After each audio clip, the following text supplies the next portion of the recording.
The ballroom of the Drake Hotel was glowing with warm golden light when my sister lifted the microphone and decided to sell me. I remember the moment with frightening clarity, the sound of crystal glasses clinking, the quiet hum of wealthy conversations drifting across the polished marble floor. The enormous LED screen behind the stage glowing with the elegant logo of the Winter Charity Gala. Nearly 200 of Chicago's most powerful donors, developers, and investors sat at round tables covered in white linen, waiting for the final entertainment of the evening. Victoria Whitmore, my older sister, stood in the center of the stage wearing a flawless silver gown that shimmered under the lights. She looked confident, radiant, and completely in control of the room she had spent months preparing. Her voice carried easily across the ballroom as she thanked the guests for supporting the charity program and spoke about generosity, compassion, and the importance of helping people rebuild their lives. Then her smile sharpened slightly. "And now," she said into the microphone, "I want to end tonight with a special little demonstration of what second chances really mean." Her eyes moved across the crowd until they landed directly on me. I was standing near the back of the ballroom, dressed in a plain black dress that suddenly felt much too large for my body. When the spotlight followed her gaze and landed on me, I felt every head in the room turn in my direction. Victoria laughed softly, the way she always did when she was about to say something cruel that sounded like a joke. "Ladies and gentlemen," she continued, "this is my little sister, Emily Whitmore. She's had, let's just say, a difficult couple of years." A ripple of polite laughter passed through the room. Victoria lifted one elegant hand and gestured toward me as if presenting a curious exhibit. "She lost her career after a very unfortunate investigation in the redevelopment industry," she added with theatrical sympathy. "But tonight, we believe in redemption." The large screen behind her suddenly changed. A digital counter appeared. Starting bid, $1. Victoria's voice turned playful. "So let's start at $1. She said brightly. "Who would like to help my failure of a little sister reintegrate into society?" Laughter spread through the ballroom, louder this time. Someone at the front table raised a hand jokingly. $5! The number on the screen jumped. Another voice called out. $12! The counter rose again. $27, $32. The room was now fully entertained. I stood frozen under the spotlight while the wealthiest people in Chicago laughed and treated my humiliation like a charity game. The cold metal edge of the flash drive inside my coat pocket pressed against my fingers as I clenched my hands. I could feel my heart pounding so loudly, I wondered if the entire ballroom could hear it. Victoria was smiling wider with every new bid. Then, from the very back of the room, a calm voice cut through the laughter. $1 million. The room went silent. Every head turned toward the back of the ballroom. A tall man in a dark suit slowly stood from his chair. And in that moment, my sister's perfect smile began to disappear. 2 years earlier, when the redevelopment scandal destroyed my career, I believed my life had already collapsed beyond repair. At 31 years old, I had been working as an environmental project analyst for one of Chicago's largest redevelopment initiatives. The project was supposed to transform several abandoned industrial blocks along the river into sustainable residential housing. It had taken me 3 years of research, planning, and environmental modeling to build the foundation for the proposal. Then everything unraveled in a single week. A report appeared in the final project files claiming that the land contained hazardous contamination levels that made the entire development legally impossible. The environmental data attached to the report carried my digital authorization. According to the investigation, I had approved it. Within days, the contract was canceled. Investors lost millions, and my name became the one connected to the disaster. I insisted the report had been forged, that I had never authorized those numbers. But the damage had already been done. By the time the internal investigation ended, my reputation was finished. The redevelopment company terminated my contract. Industry partners quietly removed my name from future projects. Friends stopped returning my calls. And every news article about the failed redevelopment project mentioned me as the analyst responsible for the catastrophic environmental error. I lost my job, my professional credibility, and almost every opportunity I had spent years building. The only person who offered help was my older sister, Victoria Whitmore. She had built her own career in Chicago as the founder of a high-profile event planning company that organized charity galas and corporate fundraising events for the city's elite. Her clients included major developers, real estate investors, and several of the same business figures connected to the project that had just collapsed. When she invited me to stay in her penthouse apartment until I recovered financially, I believed she was offering genuine support. What I didn't understand then was that Victoria had never invited me into her life to help me rebuild it. She invited me so she could control the story of my failure. And 2 years later, standing under the blinding lights of the winter charity gala at the Drake Hotel, I finally realized something that would change everything. My sister hadn't brought me there to support the charity. She had brought me there to sell me. The morning after I moved into Victoria's penthouse, Chicago looked cold and distant through the wall of glass windows overlooking Lake Michigan. I stood in the kitchen holding a mug of coffee I barely tasted while watching the gray winter clouds drift slowly over the city skyline. The apartment itself was stunning. Nearly 5,000 square feet of polished marble floors, floor-to-ceiling windows, and sleek modern furniture that looked like it belonged in a design magazine rather than someone's home.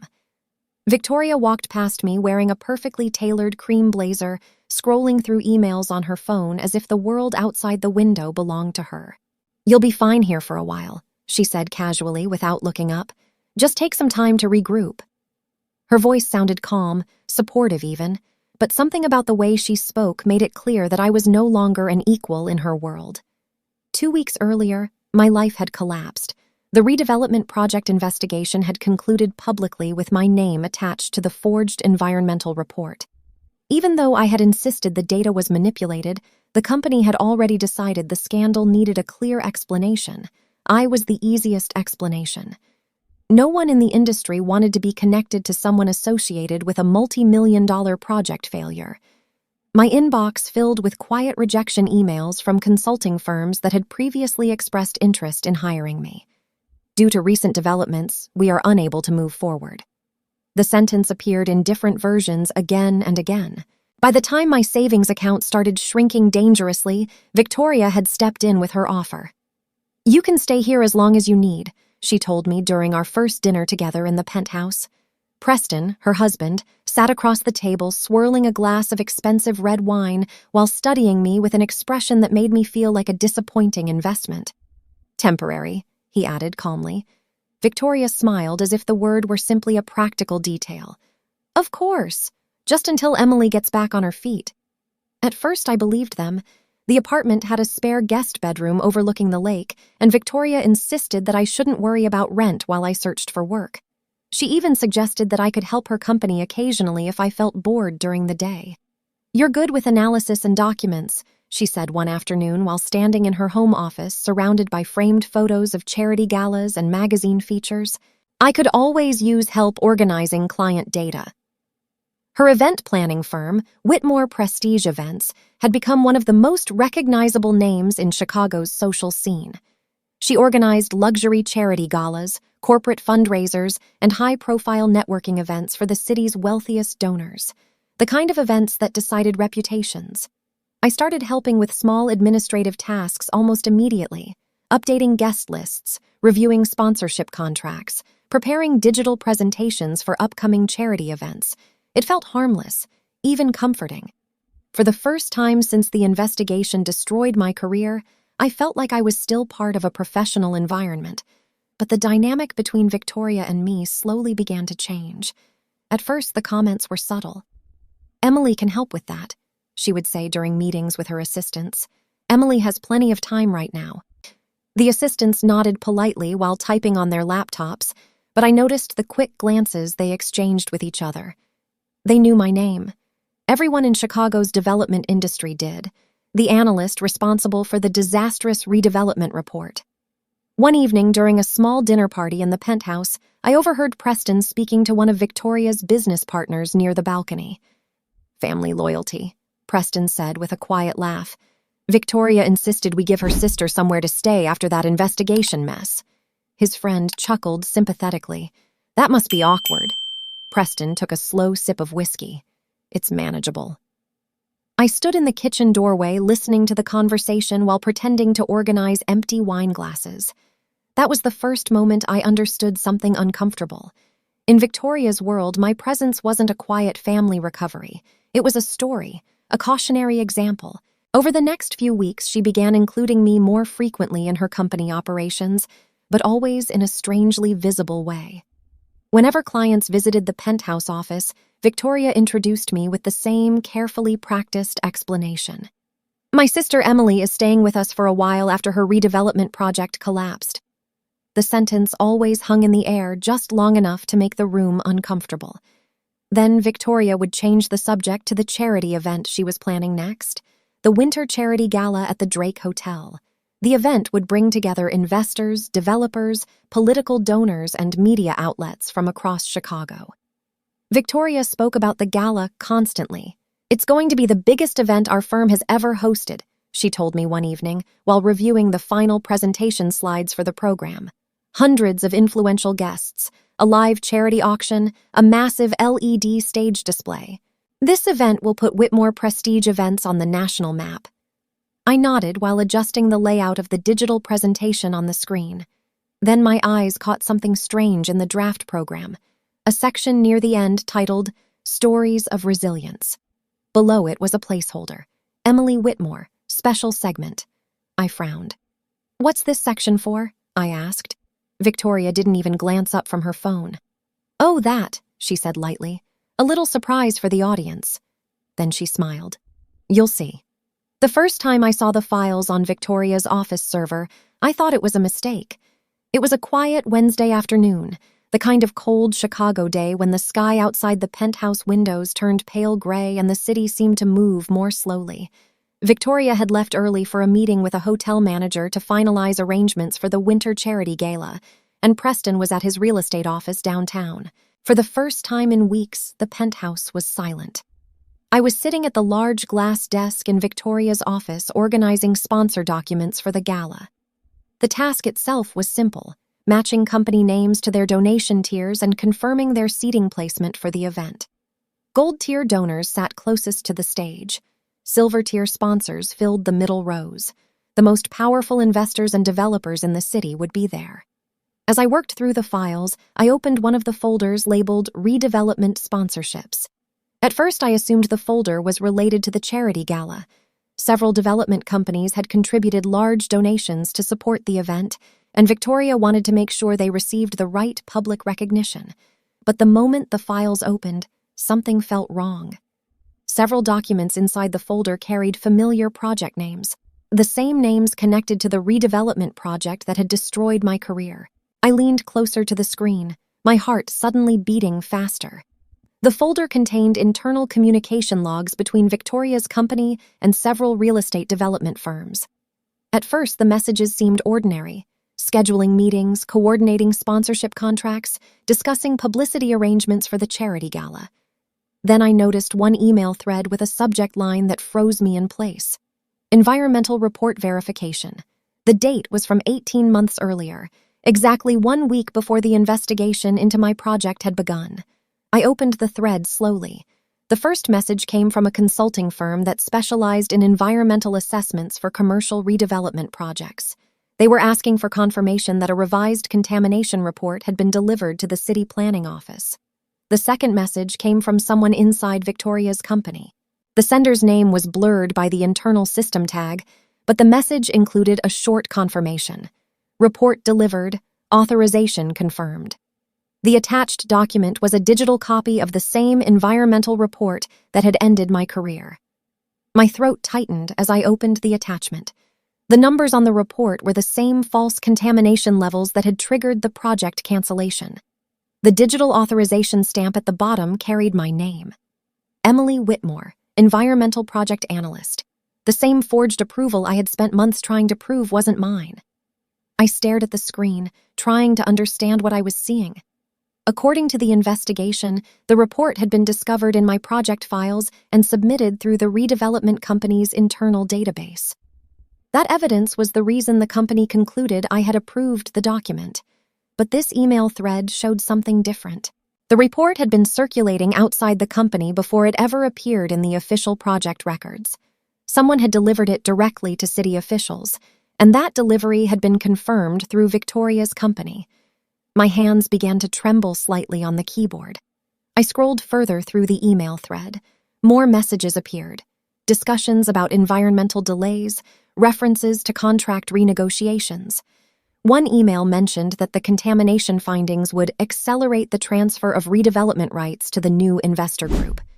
The message didn't include names, but the implication was obvious. If the redevelopment project collapsed due to environmental risk, the land would become available for new buyers at a drastically reduced price. A different development group could take control. My chest tightened as the pieces started connecting in ways I hadn't expected. Someone had benefited enormously from the collapse of my project, and the email thread suggested that the forged environmental report had been part of a carefully planned strategy. I quickly opened the server search function and typed the project name again. Several more folders appeared.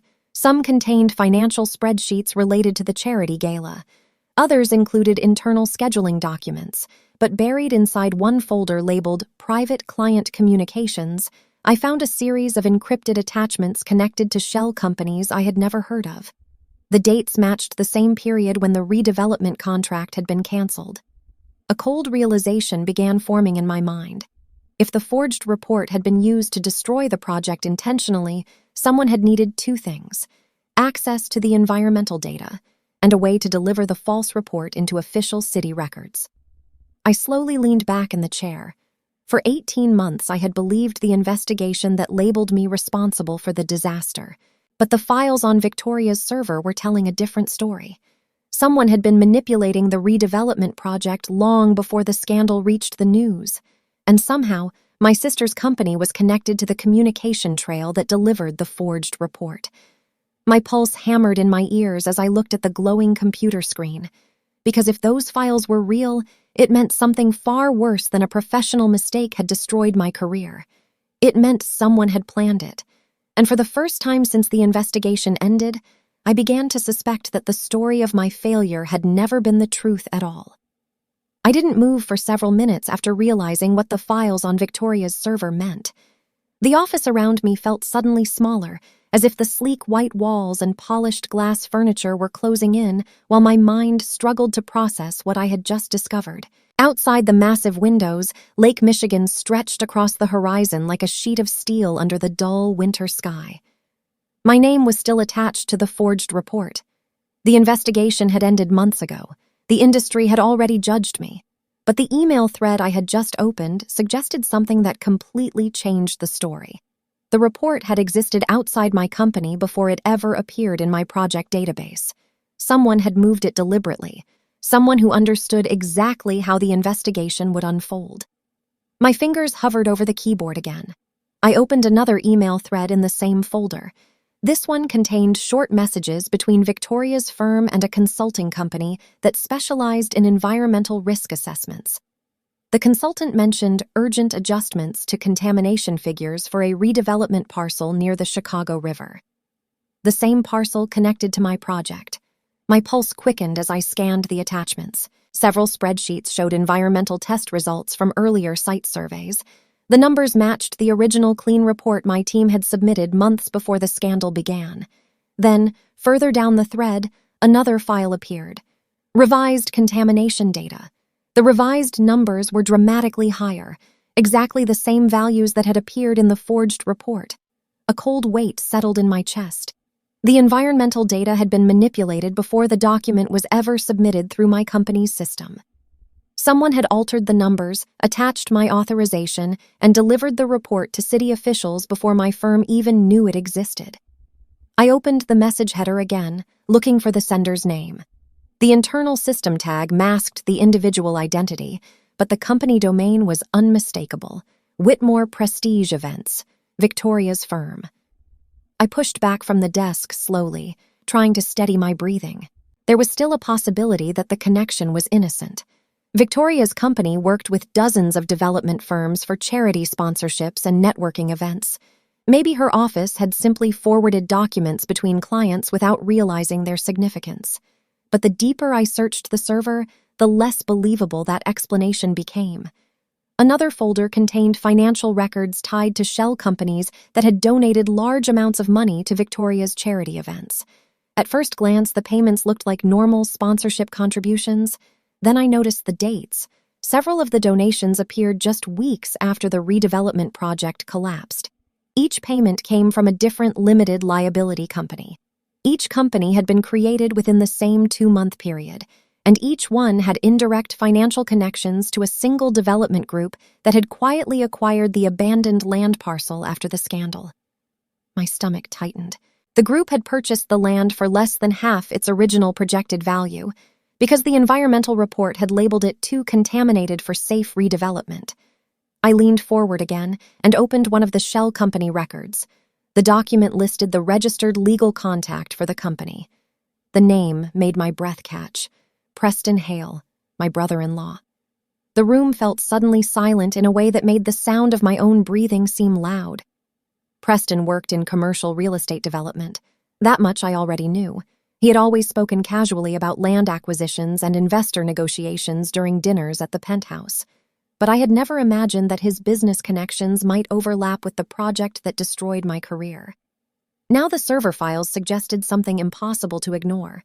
If Preston's investor group had gained control of the land after the forged environmental report canceled the original project, they stood to make tens of millions of dollars once the redevelopment restrictions disappeared.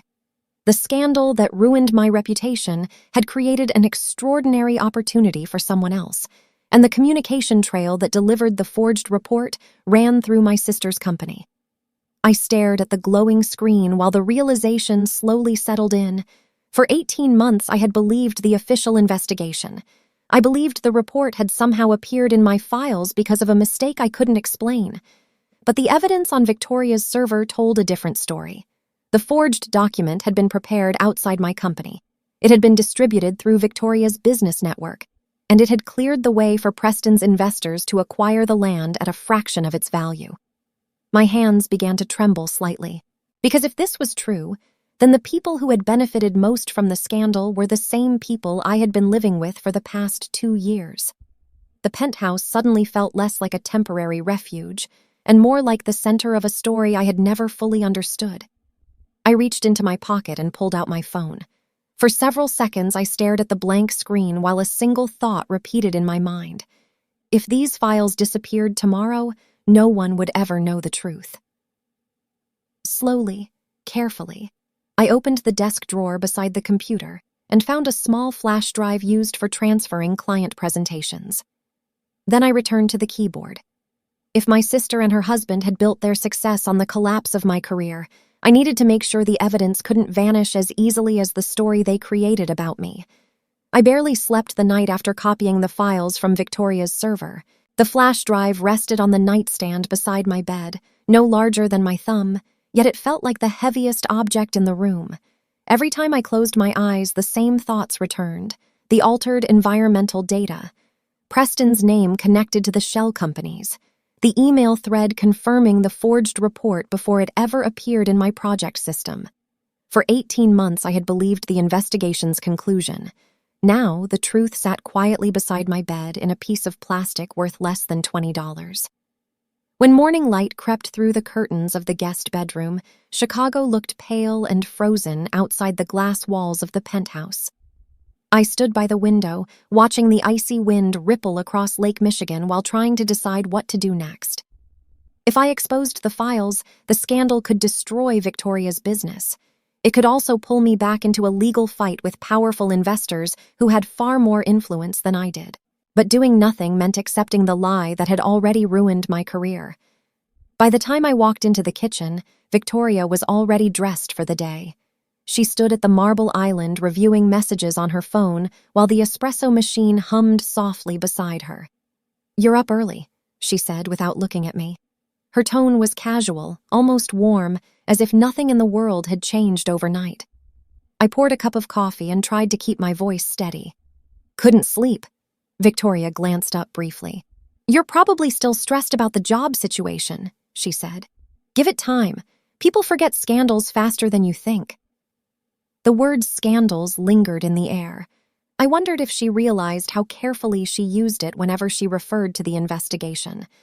Never fraud, never manipulation, always scandal, as if my ruined reputation were simply an unfortunate public misunderstanding.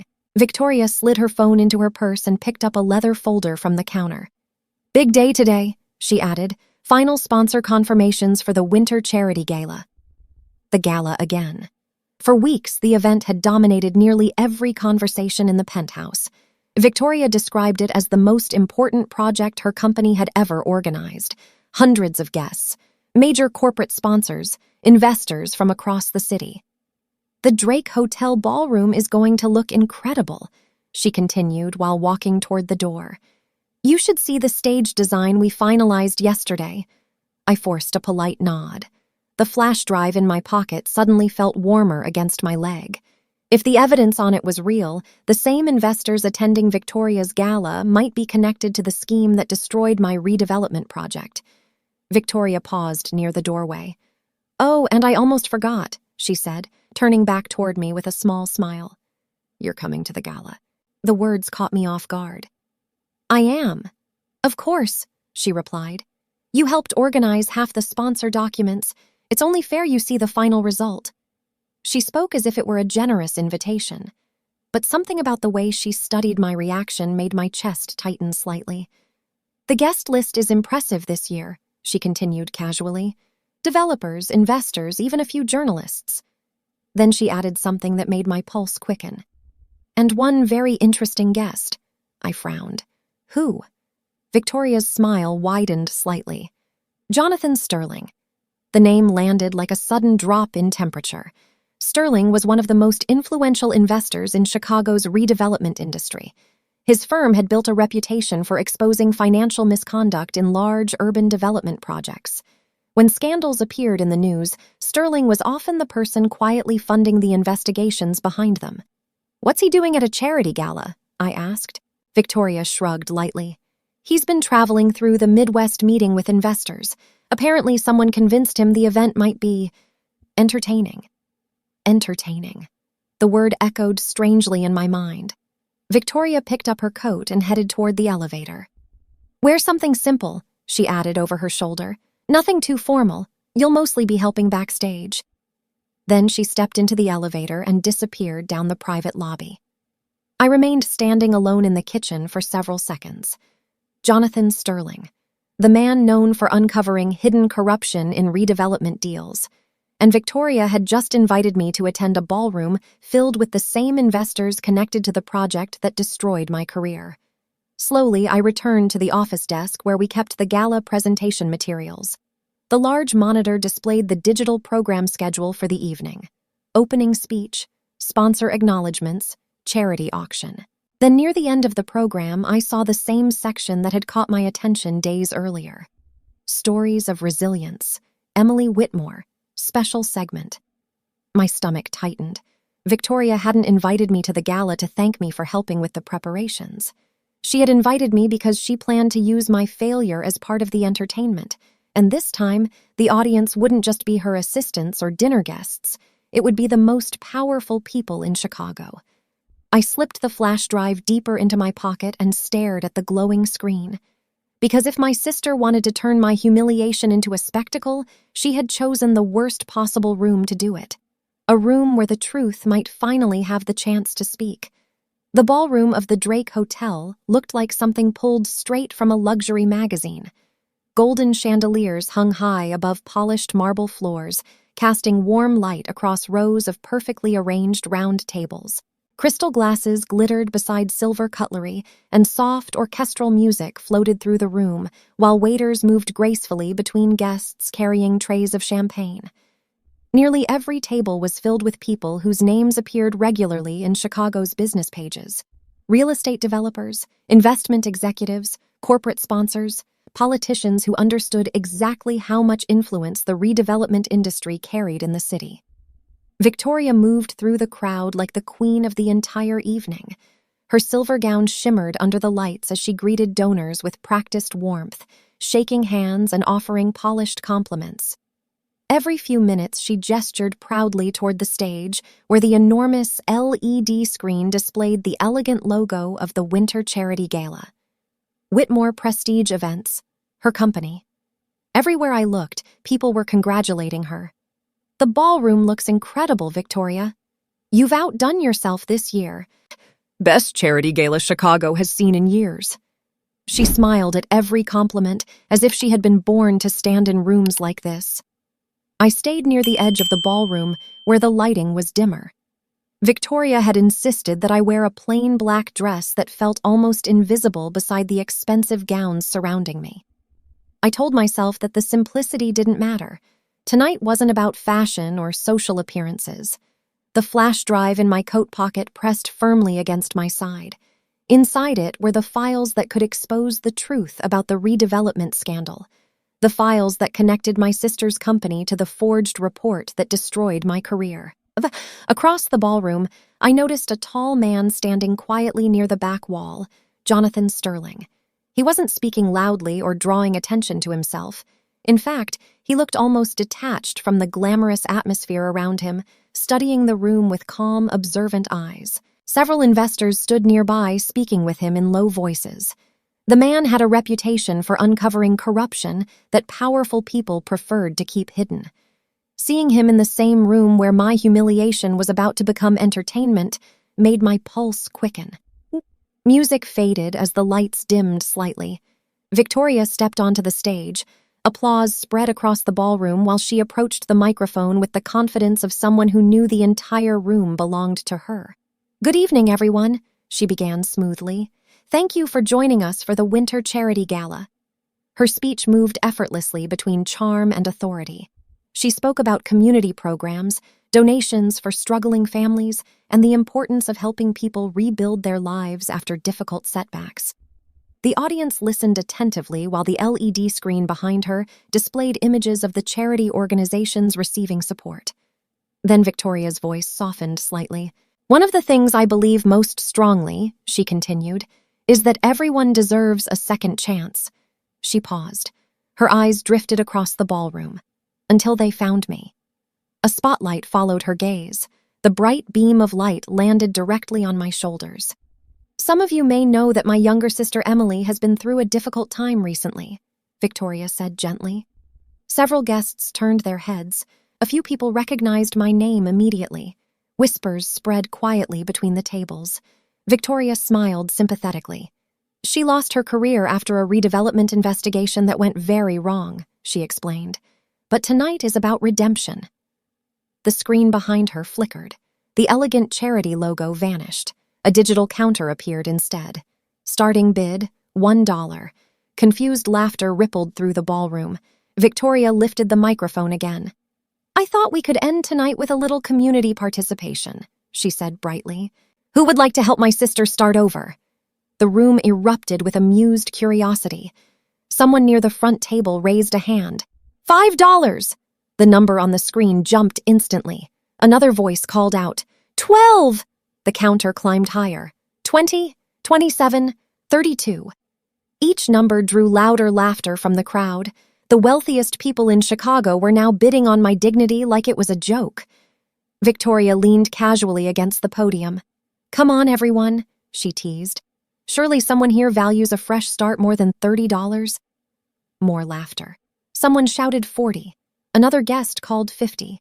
The numbers on the screen flickered upward while my heart pounded painfully in my chest. I stood completely still beneath the spotlight. I could feel the flash drive pressing against my coat, the evidence, the truth, but none of that mattered to the audience right now. To them, I was just a broken story being turned into entertainment. Then a calm voice cut through the laughter. $1 million. The words echoed through the ballroom like thunder. The laughter stopped instantly. Every guest turned toward the back of the room. Jonathan Sterling slowly stood from his chair. The silence that followed was so complete, I could hear the faint hum of the ballroom lights above us. Victoria blinked in confusion. "Excuse me?" she said into the microphone. Sterling began walking toward the stage. His expression was calm, almost thoughtful. $1 million, he repeated. Then he stopped at the base of the stage and looked directly at me. "I'm not bidding on the auction," he said clearly. "I'm paying for the truth the woman standing beside you has been carrying for the last 18 months." The ballroom stayed silent long after Jonathan Sterling spoke. For several seconds, no one moved. The orchestra had stopped playing. Waiters froze beside their serving carts. Even the soft hum of conversations that had filled the room earlier had completely vanished. 200 people were staring at the stage. Victoria blinked under the spotlight, her confident expression cracking for the first time that night. "I'm sorry," she said with a forced laugh into the microphone. "I think there's been a misunderstanding. This was just a charity activity." Sterling didn't smile. He stepped onto the stage slowly, ignoring the extended hand Victoria had offered to greet him. Instead, he walked directly toward the podium and gestured calmly for the microphone. The room remained silent as she handed it over. Sterling turned toward the audience. "Good evening," he said. His voice was calm but carried easily through the massive ballroom. "My name is Jonathan Sterling. Some of you here tonight already know me. For those who don't, my firm specializes in redevelopment investment investigations." A ripple of whispers moved through the tables. Many of the guests clearly recognized the name. Sterling continued. "For the past 18 months, my team has been examining a series of irregular financial movements connected to several redevelopment projects in Chicago." Victoria shifted slightly beside him. "This really isn't the place for—" Sterling raised a hand gently without even looking at her. "It actually is the perfect place," he replied. His eyes moved across the ballroom. "Because many of the investors connected to those projects are sitting in this room tonight." A tense murmur spread through the audience. My pulse was racing so loudly in my ears that I could barely hear the distant whispers. Sterling finally turned toward me. "Emily Whitmore," he said calmly. "Yes," I answered, my voice barely steady. "You were the environmental analyst responsible for the Riverfront redevelopment project 18 months ago." "Yes." "And the project collapsed after a contamination report appeared in your system." The memory of the investigation flashed through my mind. "Yes," Sterling nodded slowly. "For the last year and a half, your name has been associated with professional misconduct related to that report." A few people shifted uncomfortably in their seats. "Yes," I repeated quietly. Sterling turned back toward the audience. "What most people don't know," he continued, "is that my team has been tracing the origin of that contamination report." Victoria's expression stiffened. The ballroom felt suddenly colder. Sterling lifted his hand and pointed toward me. "The woman standing here tonight has been carrying the final piece of that investigation." A ripple of confusion moved through the crowd. I felt every pair of eyes turning toward me again. Sterling looked directly at me. "Emily," he said calmly, "do you still have the project files connected to that report?" For a moment, I couldn't breathe. My hand slowly moved toward the pocket of my coat. The flash drive felt warm against my fingers. "Yes," I said quietly. Gasps rippled through the audience as I pulled the small device from my pocket. Sterling nodded once. "My firm already traced the financial transactions behind the report," he explained to the room, "but the internal communication records confirming how the document was distributed were missing." He turned toward Victoria. "Until now." Victoria stepped forward quickly. "This is absurd," she said sharply. "This is a charity gala, not some kind of courtroom." Sterling met her gaze calmly. "You're right," he said. "It's not a courtroom." He gestured toward the ballroom. "But it is a room filled with investors who deserve to understand how one of Chicago's most profitable redevelopment sites changed ownership overnight." The whispers grew louder. Sterling raised the microphone again. "The contamination report that destroyed the original project was forged." The words hit the room like a shockwave. Victoria's face drained of color. "That's a lie," she snapped. Sterling ignored her. "The altered environmental data was prepared by a consulting firm paid through a shell company." He paused. "And that shell company is registered under a real estate partnership connected to Preston Hale." Every head in the room turned toward the front table where Preston sat frozen in his chair. His champagne glass trembled in his hand. Victoria grabbed the microphone. "You have no proof." Sterling spoke over her calmly. We have bank records, consultant invoices, and communication logs from Whitmore Prestige events confirming the report's distribution. The ballroom erupted into stunned murmurs. Journalists near the back began lifting their phones. Investors whispered urgently to each other. Victoria stood completely still. The same woman who had been laughing moments earlier now looked like she could barely stand. Sterling stepped closer to the edge of the stage. "For 18 months, he said clearly. Emily Whitmore was blamed for a report she never approved. He looked at me again. My firm will submit the evidence to federal investigators next week.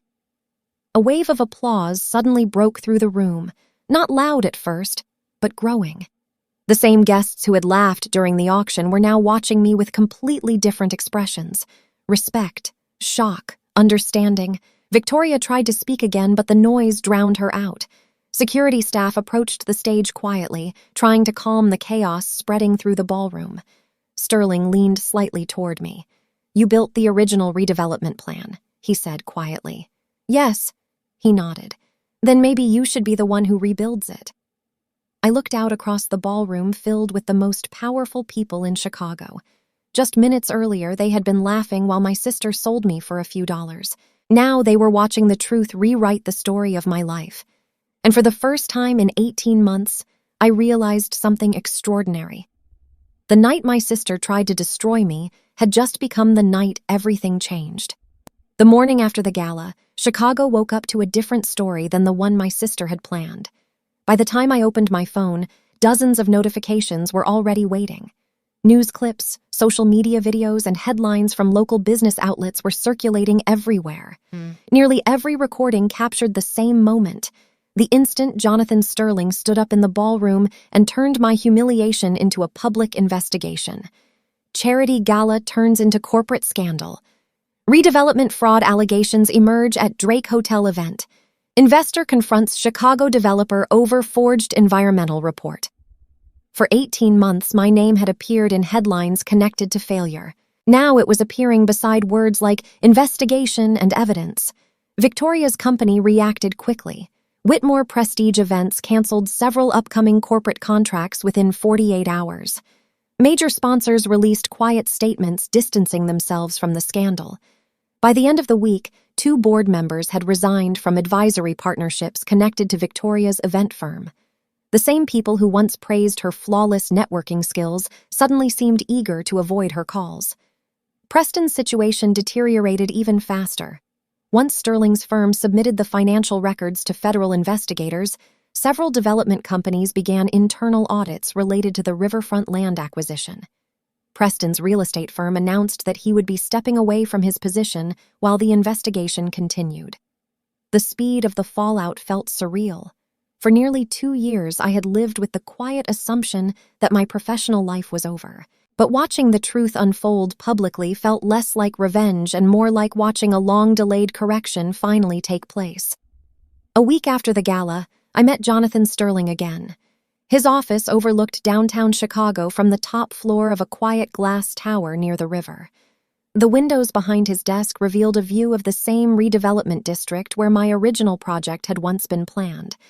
Sterling poured coffee while speaking calmly, as if the chaos from the gala had been nothing more than a routine business meeting. The contamination report was the key piece of leverage, he explained. Once that report appeared, investors assumed the land would remain unusable for years. I nodded. And that allowed someone else to acquire the property cheaply. Exactly. He slid a folder across the desk toward me. Inside were updated planning documents for the same redevelopment site. The contamination levels in the forged report were fabricated, Sterling said. The land is perfectly suitable for construction. My eyes moved across the pages. The original concept design I had created 18 months earlier was still visible in the early planning notes. Green residential buildings along the riverfront, public parks, walkable community spaces. Sterling leaned back in his chair. "A group of investors wants to revive the project," he said. I looked up slowly. "Why me?" "Because you were the one who designed it in the first place." The answer was simple, but it carried more weight than I expected. For months, I had imagined escaping the redevelopment industry entirely, starting over somewhere far away from Chicago and the memories attached to the investigation. Now, the same city was offering me a chance to reclaim the work that had been taken from me. 3 months later, the first construction equipment arrived at the riverfront site. Standing on the edge of the property, I watched cranes move slowly across the skyline while engineers reviewed updated environmental plans. The same land that had been buried under a forged report was finally beginning to transform again. But this time, I was standing there not as the analyst blamed for its failure. I was the lead coordinator for the new environmental planning team. The truth had changed everything. I never spoke to Victoria again. A few weeks after the investigation began, she called once from an unfamiliar number. Her voice sounded strained, and she tried to frame the entire scandal as a misunderstanding. I listened quietly for a moment. Then I told her something I had realized during the months after the gala. "You didn't just try to humiliate me," I said calmly. "You tried to define who I was." And that was something I would never allow again. I ended the call and never answered another message from her. Sometimes people ask if I feel angry about everything that happened. The truth is, anger faded faster than I expected. What stayed with me was something simpler: clarity. The night my sister tried to sell my dignity for a few dollars in front of an entire ballroom turned out to be the night the truth finally stepped forward. And sometimes that's how life works. The moment someone believes they have complete control over your story is often the exact moment the truth begins rewriting it. If you've ever faced a moment where someone tried to define your worth or publicly humiliate you, I'd genuinely like to hear your thoughts. Would you have walked away from that stage immediately, or stayed long enough to let the truth reveal itself the way it did that night? Share your answer in the comments, because conversations like these often remind people that they're not alone in moments like this. And if stories about justice, family conflict, and quiet strength resonate with you, make sure to stay with the channel and subscribe so you don't miss the next story. Sometimes the most powerful victories aren't loud revenge, but the moment the truth finally stands in the light. This story is fictional. Any resemblance to real people or events is purely coincidental.